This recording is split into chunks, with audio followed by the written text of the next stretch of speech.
Art Markman, author of the book Smart Thinking, begins by saying that intelligence and smart thinking is not one and the same. In 1993, while still in school, he worked part-time cleaning the house. He uses a vacuum cleaner to clean the house. At that time, the vacuum cleaner will have a bag with microscopic holes to collect dust. The dust drawn in by the pressure of the air by the vacuum cleaner stays in the bag. The air will blow out of the bag. If you pull a lot of dust, the holes in the bag will often clog. If the needle pin goes inside, a hole will form and the finest dust will go out. Dust anointing from head to toe of the cleaning person. This dust anointing happens to Markman every time. Markman only had a routine of taking a shower each time after work and going home. But the author starts with the example that James Tyson, who cleaned like him, used the centrifugal method to collect dust, thinking of how to escape from this dirt, and today he is making a profit of $1 million a year. Next, the author compares James Tyson to his classmate Bill. Bill is born intelligent, easily passing IQ tests. He is friendly with every wannabe telling jokes. Yet, no class is of interest to him. He thinks that studying is a duty, and will do it greatly. He never said that was fantastic lecture which was given by teacher today. Intelligence was the perfect thing for him. His score was the highest ever he wrote any competitive exam. While in school I fell in love with subjects about brain function. Later I became a specialist in it. But Bill did not come to any over-involvement in any subject. But in the end he wrote the GRE exam and got an excellent score. Having passed all the exams he had written in his lifetime, he could not succeed anything to match his brilliance. All the achievement he made was in mark. Intelligence is a God gift by innate. The author says that Bill never used that knowledge to tackle or fix any new problem. That's why Tyson and Bill roam the world as two different poles. Intelligent is different.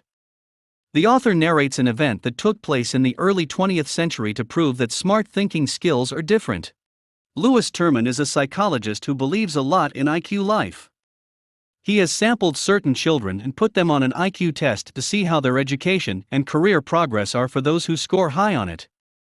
He continues to monitor the lives of termites by naming those with the highest IQ scores of selected children as termites.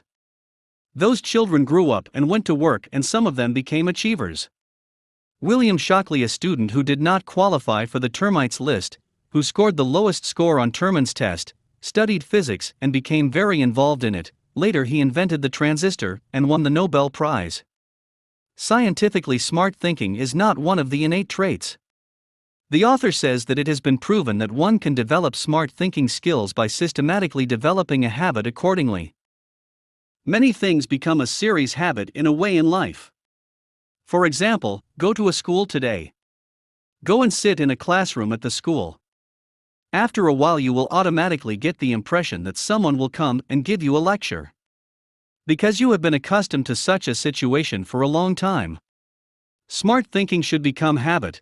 Habit is the repetition of doing the same thing over and over again. You sat in a school classroom long ago and listened to a lesson, and after 20 years when you came to enroll your child in school, you start to wonder if anyone will take a class even if you sit in the classroom. That is the glory of repetition. The author says that you can develop smart thinking habit faster because you try to do smart thinking over and over again. You go to work in a new town. You have shifted into the new house. There is a crossroads on the way home from the office. There is a church at one end and a large hotel at the opposite end that is cross-opposite. You take turn the left of the church corner to your house. The first 2 days you will have a bit hesitation when you get to that place. Then you get used to it easily. What if it was a series of buildings without the same church and hotel? It takes a while to get used to. The church and the hotel are very bright. Both are captivating our minds, so that it can be easily remembered. At the same time, series of buildings do not attract our attention. So the stumbling block continues day by day to get used to. This is why we can get accustomed to smart thinking only if we develop a commitment to the profession or work we do.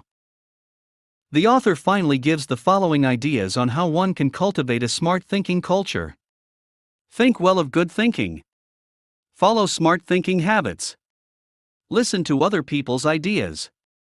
Practice speaking with great explanation. Think of a list of the top 3 ideas in each of your talks. Try to clearly understand everything what work you handle. Label the things you handle. Avoid doing multiple jobs at once. Continuing to do so is against smart thinking. Avoid bringing the word I instead of we. He gave different examples for each of these ideas and made them very easy to understand. This is a must-read book for anyone who wants to succeed in life.